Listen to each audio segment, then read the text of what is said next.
నమస్కారం అండి. Welcome to open talk. నేను మీ పవన్ కృష్ణమూర్తి. మనం వజ్రోత్సవ స్వాతంత్ర దినోత్సవాన్ని జరుపుకుంటున్నాం. ఇంకా భారతదేశం డెవలపింగ్ కంట్రీగానే మిగిలిపోయిందా, డెవలప్డ్ నేషన్గా మారిందా అన్నదానికి దాని మీద మీ అభిప్రాయం కూడా తెలియచేయండి. సరే, ఒక న్యూజిలాండర్ ఒక వ్యాసం రాశాడండి. భారతీయులు ఎందుకు అవినీతి పరులుగా మారిపోతున్నారు, వాళ్ళ సంస్కృతిలోనే అది ఉందా అంటూ మనం దేవుడికి ఇచ్చేటువంటి కానుకలు వీటన్నిటిని కూడా మెన్షన్ చేస్తూ, అయితే దాన్ని కేవలం ఆ ఒక్క పాయింట్, మనం గుళ్ళకి డబ్బులు వేస్తాము, డబ్బులు వేసి మనం కోరికలు కోరతాము అన్న పాయింట్ ఒక్కటి మనం పక్కన పెడితే మిగతా చాలా వాస్తవాలు కాస్త ఒక్కసారి మనం ఆలోచించాల్సినటువంటి విషయం. చాలా పాయింట్లు అంటే ఇందులో కేవలం అంటే కంటెంట్ రాయడానికి కావాల్సిన ముడిసరికి మాత్రమే తీసుకున్నాడు తప్ప ఇంకేం లేదు. ఒక్కసారి మనం చూస్తే భారతీయత ఉన్న భారతీయులు లేరు. ఓడలు దిగిన అవినీతికి భారతదేశంలో మూలాలు ఎక్కడున్నాయి? భారతీయులు ఎందుకు అవినీతి పరులు? వారి ప్రవర్తనలో ఉన్న లోపం ఏమిటి? చేదు వాస్తవాలతో కూడిన వ్యాసం ఇది. ఇవి చాలా కఠోరమైనటువంటి వాస్తవాలు కొన్ని. ఇది భారతదేశంలోని అవినీతిపై ఒక న్యూజిలాండర్ చెప్పిన అభిప్రాయం. భారతీయులు హాబెసియన్, స్వార్థపరులు. అవినీతి భారతదేశ సంస్కృతిలో ఒక భాగం. అవినీతిని భారతీయులు నీతిబాహ్యంగా చూడరు. ఇది దేశమంతటా వ్యాపించి ఉంది. భారతీయులు అవినీతి పరులను ఓపికతో భరిస్తారు, కానీ సంస్కరించడానికి పూనుకోరు. ఏ జాతి కూడా పుట్టుకతో అవినీతిమయంగా ఉండదు. భారతీయులు అవినీతి పరులు ఎందుకు అవుతున్నారు? ఇది తెలుసుకోవాలి అంటే వారి ఆచార వ్యవహారాలను కూడా చూడాల్సిందే. ముఖ్యంగా మొదటగా భారతదేశంలో అంతర్గతంగా ఒక వ్యాపార ప్రక్రియ ఉంది. అది భారతీయులు దేవుడికి డబ్బులు అర్పిస్తారు. అర్పించి దానికంటే ఎక్కువ ప్రతిఫలాన్ని కోరుకుంటారు. దీని అర్థం ఏంటంటే ఎలాంటి అర్హత, అవసరం, ప్రమాణం లేకున్నా తాము గొప్ప లబ్ధి పొందాలి అనుకోవడమే. అదే గుడి వెలుపల ఇటువంటి వ్యాపార ప్రక్రియని లంచం అంటారు. అంటే మనం దేవుడికి ఇచ్చేటువంటి కానుక, ఇప్పుడు వెళ్తాము ఏదో కానుక ఇచ్చి ఏం ఆశించకుండా ఉంటే అది వేరు, కానీ దేవుడా నీకు 10 రూపాయలు వేసాను కాబట్టి నాకు 1,00,000 రూపాయలు అప్పు వచ్చేలా చూడు, లేదంటే ఇంకొక లబ్ధి చేకూర్చేలా చూడని ఏదో కోరిక అయితే కోరతాంగా. కోరిక లేని మానవుడు అయితే ఉండడు. ఇది భారతీయుడు ఒక్కడే కాదు, కోరిక లేని మానవుడు అనేవాడు ఉండడు అనేది తెలిసిందే. కాబట్టి గుడి బయట కనుక ఇవి జరుగుతూ ఉంటే, అంటే నాకు ఏదో ఒక లబ్ధి జరగాలి అంటే నేను లంచం ఇచ్చుకోవాలి. ఎస్, ఇప్పుడు దేశంలో జరుగుతున్నది చాలా మటుకు అదే కదా. లంచం తీసుకోకుండా పనిచేసే వాళ్ళు చూపించండి, వేళ్ల మీద లెక్కట్టొచ్చేమో. లంచం లేకుండా భారతదేశంలో ఏ పని అవ్వదు అనేది అందరికీ తెలిసినటువంటి విషయమే. ఇది అనేక రకాలుగా ఇప్పటికి చాలామంది చెప్పారు. సరే, ఆర్టికల్లోకి వెళ్తే, బాగా ధనవంతుడైనటువంటి భారతీయుడు గుళ్ళకి డబ్బు ఇవ్వడు, హుండీల్లో డబ్బులు వేయడు, కానీ బంగారు కిరీటాలు, వెండి తొడుగులు వంటి ఇతర అత్యంత విలువైన ఆభరణాలు కానుకలుగా ఇస్తాడు. అతని కానుకలు పేదవాడి ఆకలి దప్పులు తీర్చవు. అతడు ఇచ్చేది కేవలం ఆ దేవుడికి. ఆకలిగా ఉన్నవాడికి సాయం చేయడం వృధా ప్రయాస అనుకుంటాడు. అందుకే దేవునికి అత్యంత విలువైన కానుకలు ఇస్తాడు. ఎగ్జాంపుల్, జూన్ 2009లో హిందూ దినపత్రిక ఒక వార్త ప్రచురించింది. అదేంటంటే, గాలి జనార్దన్ రెడ్డి కర్ణాటక మంత్రి 45 కోట్ల రూపాయలతోటి వజ్రాలు పొదిగిన ఒక బంగారు కిరీటాన్ని తిరుమల శ్రీవారికి గుడికి కానుకగా ఇచ్చాడు.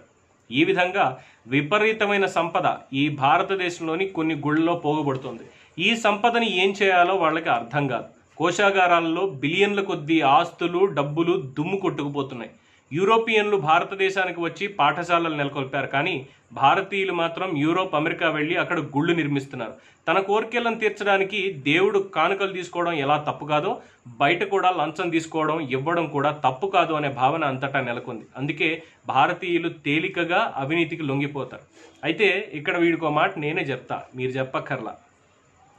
యూరోపియన్లు భారతదేశానికి వచ్చి పాఠశాలలు నెలకొల్పలేదు మిస్టర్ బ్రెయిన్. అది ముందు నువ్వు తెలుసుకోవాలి. ఎందుకంటే యూరోపియన్ సంస్కృతి స్టార్ట్ అవ్వడానికి ముందే ఇక్కడ భారతీయ సంస్కృతి అనేది మొదలైంది. ప్రపంచానికి నాగరికత అని నేర్పింది భారతదేశం మాత్రమే. మీరందరూ వచ్చే మమ్మల్ని ఇక్కడ ఇలా చెడదొబ్బారు. కోర్స్ ఇక్కడ ఉన్నటువంటి కొంతమంది స్వార్థపరుల వల్ల ఇదంతా జరిగింది. దాన్ని కూడా ఇక్కడ పెట్టాళ్ళండి. ఈ దేశ సంస్కృతి అవినీతిని తనలో ఇముడ్చుకుంటుంది. అంటే వాళ్ళు వచ్చి మనకు అలవాటు చేస్తే మనం అలవాటు చేసుకున్నాం. మన నిబద్ధత ఏమైందో తెలియనటువంటిది. అవినీతిని భారతీయులు ఒక మచ్చగా భావించరు. ఎందుకంటే బాగా అవినీతి పరులైన రాజకీయ నాయకులను వాళ్ళు అధికారంలోకి తెస్తారు. ఇది పశ్చిమ దేశాల్లో మనం ఊహించలేం. వాస్తవమే. చరిత్ర చూసినా కూడా అవినీతికి ఊతం ఇచ్చే నైతిక దిగజారుడుతనమే కనిపిస్తుంది. భారతదేశ చరిత్రలో లంచాలకి లొంగి కోట ద్వారాలు తెరవడం ద్వారా అనేక పట్టణాలు, రాజ్యాలను వశపరుచుకున్న సంఘటనలు అనేకం. డబ్బు తీసుకుని లొంగిపోయిన సైన్యాధిపతులు కూడా అనేకం. ఇది భారతదేశం అంతటా ఉన్న సారూప్యత. పూర్వపు గ్రీకు, మోడర్న్ యూరోప్తో పోలిస్తే భారతీయుల పోరాట పటిమ ఎంతటిదో ఇట్టే అర్థమవుతుంది. నాదిర్ షాను అంతమొందించేందుకు టర్కులు పోరాడారు, కానీ భారతదేశంలో పోరాటం అవసరం లేదు. లంచాలు ఇవ్వడం ద్వారా సైన్యం యుద్ధం లేకుండా చేయొచ్చు.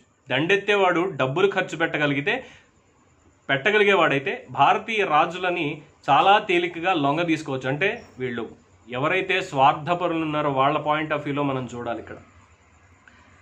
ఆ రాజుల దగ్గర పదుల వేల సంఖ్యలో సైన్యం ఉన్నప్పటికీ డబ్బులు ఖర్చు పెట్టగలిగితే వాళ్ళని లొంగ తీసుకోవడం చాలా సాధ్యం.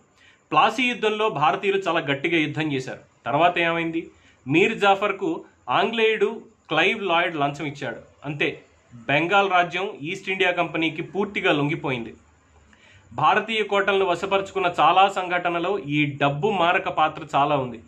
డబ్బులు ముట్టినందున గోల్కొండ వెనుక కోట దర్వాజాని తెరిచి ఉంచడం వలన 1867లో ఈ కోటను తేలికగా ఆక్రమించుకోగలిగారు.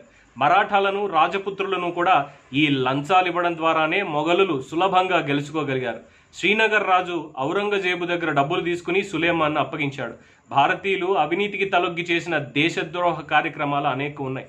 అర్థం చేసుకోవాల్సింది ఏంటంటే, భారతీయులకి ఇచ్చిపుచ్చుకునే సంస్కృతి ఎందుకు వచ్చింది, ఇతర నాగరిక దేశాల్లో ఇది ఎందుకు లేదు అని. అయితే ఈ లంచాలు ఇవ్వడం, పుచ్చుకోవడం అనేది ఇతర నాగరిక దేశాల్లో లేదు అనడంలోనే ఈయనకి అర్థమవుతోంది, ఈయనకి కాస్త బుర్ర తక్కువేమో అని చెప్పి. మిగతా అన్ని పాయింట్లు కరెక్ట్గానే వెళ్తున్నాయి, కానీ ఈ లంచాలు ఇవ్వడం మిగతా చోట్ల లేదా, భారతదేశంలోనే అత్యధికంగా ఉందా? కంపారిటివ్లీ వరల్డ్ మొత్తంలో తీసుకుంటే ఎక్కడైనా సరే లంచాలు లేకుండా పని అవుతుందని ఎవడు చెప్పలేడు. నైతికంగా అవినీతి రహితంగా మసులుకుంటే అందరం బాగుపడతాం అనే స్వభావం భారతీయుల్లో కొరవడ్డానికి మూల కారణం వారు అనుసరించే ఈ సందేశం లేకపోవడమే. కుల వ్యవస్థ వారిని వేరుపరిచింది. మనుషులందరూ సమానమేనని వారు నమ్మరు. దీని ఫలితమే ఈ విభజనలు, మత మార్పిడులు జరిగాయి. చాలామంది హిందువులు, సిక్కులు, జైనులు, బౌద్ధులు అయ్యారు.